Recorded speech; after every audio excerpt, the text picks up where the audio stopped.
Good morning, Yusek.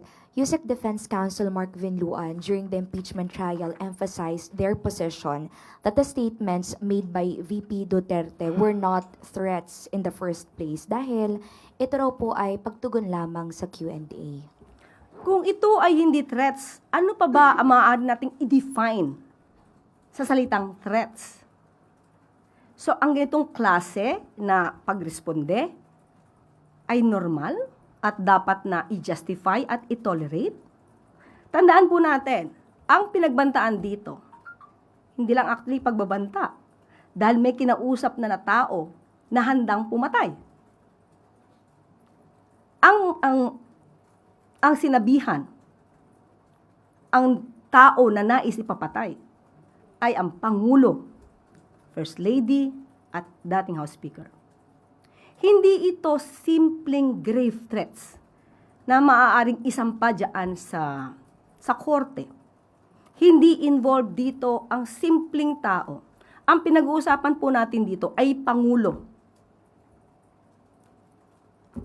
Ito ay issue about national security.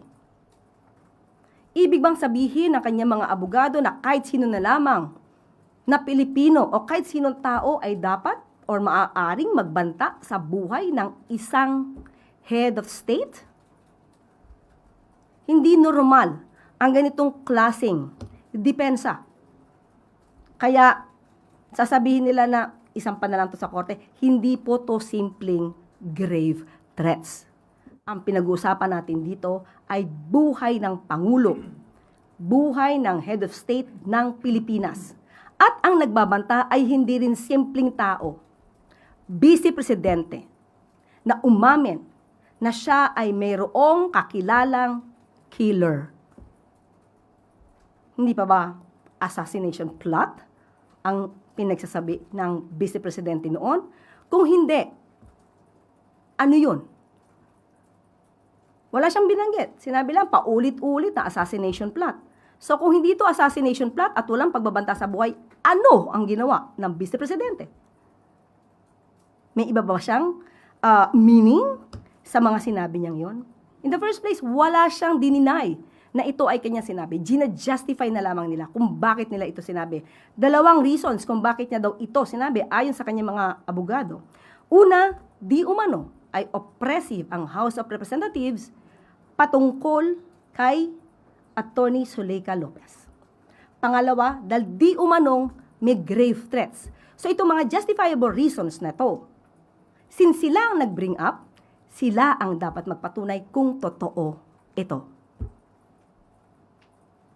Yusek, binanggit din po na it was never aimed directly to President Marcos FL and former House Speaker. Kung hindi naman daw po pinanood yung video, hindi naman daw po sila matutukoy. Isang katawa-tawa ang ganyang mga pahayag. Unang-una, hindi ito lihim. Lahat ng tao halos nakapanood. Hindi lang sa Pilipinas, kundi sa buong mundo. Ang grave threats, alam ng bawat Pilipino, ay nakukonsummate kapag yung taong binantaan ay nalaman ito. Ito ay live stream.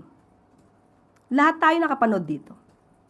Hindi ba ito mapapanood mismo ng taong kanyang pinagbantaan? Again, hindi ito simpleng grave threats. Sa grave threats, kahit hindi kaharap yung taong pinagbantaan, basta nalaman niya, consummated ang crime. Uulitin natin, hindi ito simpleng grave threats. Ito ay mayroong kaugnayan sa national security ng ating bansa.